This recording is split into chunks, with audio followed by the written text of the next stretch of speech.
Hi friends, Riteish Raina దర్శకత్వంలో సింహ సత్య ప్రధాన పాత్రలు పోషించిన మత్తు వదలరట్టు ఈరోజు రిలీజ్ అయింది. ఫరియా అబ్దుల్లా ఈ సినిమాలో మరో ప్రధాన పాత్ర పోషించింది.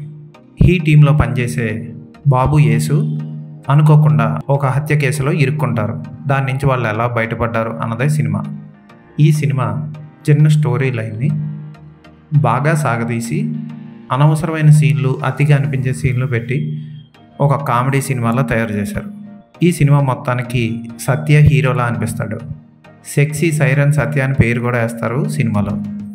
అయితే సత్య అక్కడక్కడ సునీల్ ఇమిటేట్ చేసినట్లు, కొంచెం అతి చేసినట్లు అనిపించినా అతనికి బాగా అలవాటు పడ్డాం కనుక అతను ఏం చేసినా మనకి నచ్చేస్తుంది. సింహ ఏదో పక్కన ఉన్నాం అన్నట్లు ఉంటాడు. అతను హీరోగా అనడం కంటే అతను కూడా ఒక క్యారెక్టర్లా ఏదో నటించాడు అంతే. ఫరియా అబ్దుల్లా పాత్ర పెద్ద చెప్పుకోవడానికి ఏమీ లేదు, గ్లామర్ కోసం పెట్టారంతే. దానికి కూడా ఆమె న్యాయం చేయలేదు. సునీల్ పాత్ర పర్వాలేదు అనిపిస్తుంది. ప్రతి సినిమాలో సునీల్ మీద బాగా ఎక్స్పెక్టేషన్స్ పెట్టుకుని వెళ్ళిన వాళ్ళందరికీ ఎలా నిరాశపరుస్తున్నాడో అలాగే ఉంటుంది ఆ క్యారెక్టర్. ఫోటోగ్రఫీ, బ్యాక్గ్రౌండ్ మ్యూజిక్ సినిమాకు తగ్గట్టు సాగుతాయి. ఫస్ట్ పార్ట్ యావరేజ్గా అనిపిస్తుంది. దానికంటే ఈ సినిమా అంత గొప్పగా లేదు, కానీ పర్వాలేదు అనిపిస్తుంది అంతే. అసలు ఫస్ట్ పార్టీ అంత గొప్పగా ఆడలేదు. ఏదో ఓటీటీలో రిలీజ్ అయ్యాక కొంతమంది చూశారు అంతే. దానికి మళ్ళీ సీక్వెల్ చేయడం నిజంగా ధైర్యం అని చెప్పాలి.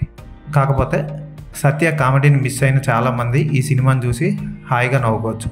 ఈ సినిమాకి నేను ఇచ్చే రేటింగ్ 2.5/5.